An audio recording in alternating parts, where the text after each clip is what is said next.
But under the current circumstances, direct investment in the U.S. is something our companies are likely to hesitate about. The president of South Korea has announced that Korean companies will hesitate to invest in the United States unless Washington fixes its visa system.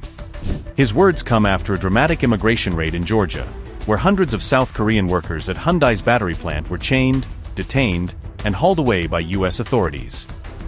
The raid reportedly stunned South Korea.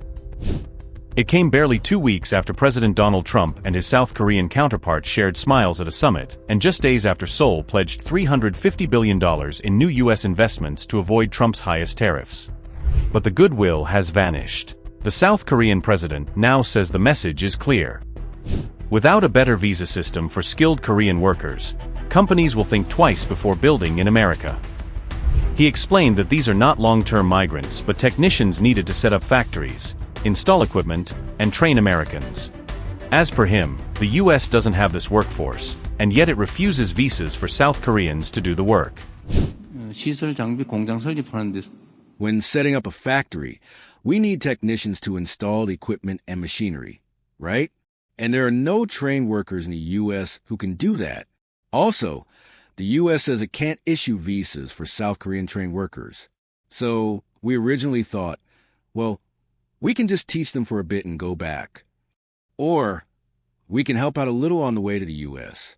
But if this is not allowed, then from our company's perspective, setting up a local plant in the U.S. would mean facing all kinds of disadvantages or difficulties, and the companies can't help but question whether they should proceed with this. This could probably have a significant impact on future direct investments in the U.S.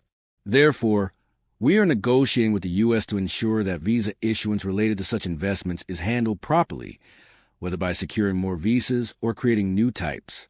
If the U.S. has practical needs, they won't leave the issue unresolved, but under the current circumstances, direct investment in the U.S. is something our companies are likely to hesitate about. Last week's ICE raid at a Hyundai motor project site in the state of Georgia led to the detention of about 300 South Korean workers, who were reportedly working illegally at the battery facility.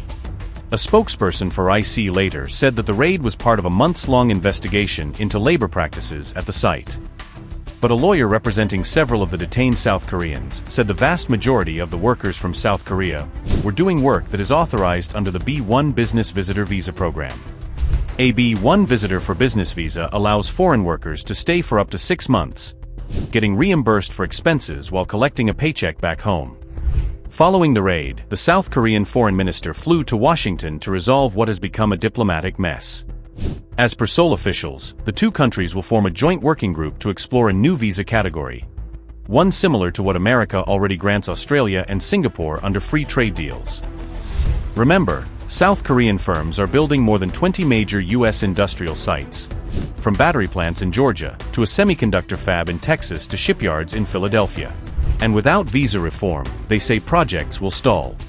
As Washington and Seoul continue to rework their ties, keep watching Mint for all the news and updates from across the globe.